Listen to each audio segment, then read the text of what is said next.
Bendera yetu lazima iheshimiwe na kila mmoja wetu. The DCI has confirmed the arrest of a 17-year-old Somali national, Ibrahim Haidar Yusuf, for desecrating the Kenyan flag during last weekend's CAF Champions League preliminary match at Nyayo Stadium. He's now in custody while the manhunt continues for his accomplice, the second individual seen in those viral clips. Interior CS Kipchumba Murkomen says both will face prosecution, with the deportation on the table if they are found to be foreign nationals. What began as a football match has spiraled into a test of Kenya's national pride and even its diplomatic balance with Somalia. That the match between the team from Somalia and Kenya is a football match, and football brings people together. It's not supposed to create conflict. And there is nothing for Kenyans to revenge against Somalia, because Somalia has not wronged any Kenyan. The two young men who are involved in that act of desecration of our national flag are personally responsible. The government and the people of Somalia are not responsible at all. And since Kenyans have always risen above such issues, I believe that the match will concentrate on the competition and fostering unity and showing leadership as the people of Kenya, than to go and quarrel with innocent citizens and innocent country in Somalia over two young people that the IG has promised that they are being dealt with according to the laws. On September 25th, the Directorate of Criminal Investigations confirmed Yusuf's arrest after a swift probe launched under public pressure. The teenager was identified as one of the two Mogadishu City FC supporters who, in a viral video, grabbed a Kenyan flag from a local fan, tossed it to the ground, and took turns stomping on it and mocking it. And in another viral clip, young boys are caught on camera mocking it, one wiping it across his groin. Two short videos less than half a minute combined. Authorities are now tracking down the second suspect. His identity hasn't been made public, but Murkomen has directed security agencies to ensure both are brought to justice. His statement was blunt. Desecrating our flag is unlawful and deeply offensive to the values we uphold as a nation. Being in Kenya is a privilege. And when you play around with our national instruments of national unity, you lose the privilege to live in our country. I have already directed the DCI ya kwamba huyu mtu anakanyaga bendera yetu ya Kenya.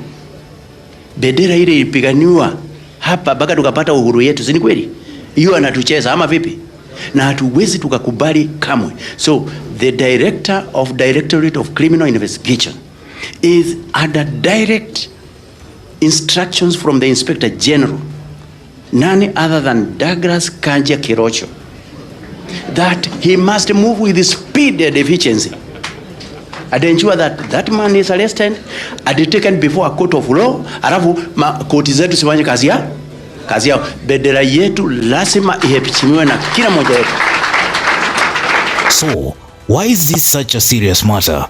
Under the National Flag Emblems and Names Act, desecration of the flag is not just an insult, it is a crime. Offenders face lines up to 6 months in prison or both. The videos, first uploaded to TikTok and X, triggered outrage. Kenyans called it a deliberate provocation. One comment read, "You don't step on Kenya's pride and walk away." Others demanded immediate arrests, saying the incident went beyond football rivalry to touch on sovereignty.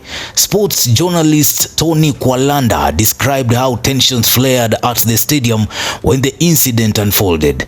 Yet stadium security failed to intervene, leaving the flag desecration unchecked until the videos hit social media. In the days after, Mogadishu City FC scrambled to contain the fallout.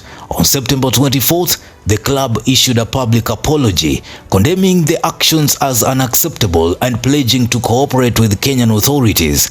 They urged their fans to remember that football is about unity, not division. Somalia's government also weighed in.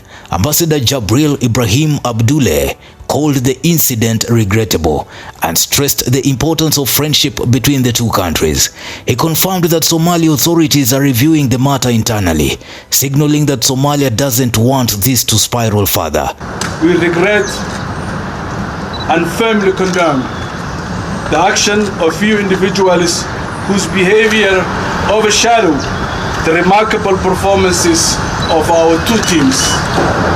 Such incidents do not reflect the value of respect, friendship, and shared sovereignty that guide relationship between our two brotherly nations, Kenya and Somalia. But for many Kenyans, the apologies feel like damage control. The symbolism of a national flag runs deep. To stomp on it is to insult a nation's very identity. All right, and of course the ambassador of Somalia to Kenya has already condemned that situation. We'll wait to see how the developments end, including that promise that the DCI will be investigating and action be taken in the courts. But what is there to investigate, Sam? Yeah. I mean, it's clear. What are you investigating? Just make the arrests and put it to headline. Like now, you know, thanks to the Standard media, you know, this British soldier who molested and killed a Kenyan lady in Laikipia has been brought to book. It's taken a while. This one is blatant, is there. Just arrest them. Okay, all right. And deport them, by the way. Yeah, and immediately they are sentenced or whatever, deport them if they are not Kenyan citizens. Yeah. If they are Kenyan citizens, then it's a very deep problem. I'm called Kenyan. Mimi ni Mjaluo. I'm a Kenyan. The moment nimebeba flag, nimeibeba kama Mkenya. Na ningependa DCI. Ili hii kitu cool down. DCI na hizo Subaru zenyu za kidnapping. Wale vijana washikwe, wachukuliwe hatua. There is a lady pia alikanyaga flag hapa.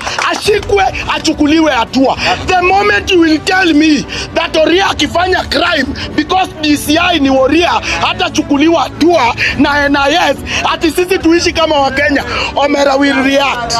We will react and Nepal is the way. In a region where politics and football often overlap, the desecration has touched a nerve, amplifying historic sensitivities between Kenya and Somalia. The big question now, will arrests and apologies be enough to calm the anger, or as a moment of hooliganism ignited a diplomatic rift that could outlast the scandal? For now, Ibrahim Yusuf sits in police custody and his accomplice is being hunted. But the story doesn't end there, because in Kenya, desecrating the flag isn't just a crime, it is a challenge to the nation itself.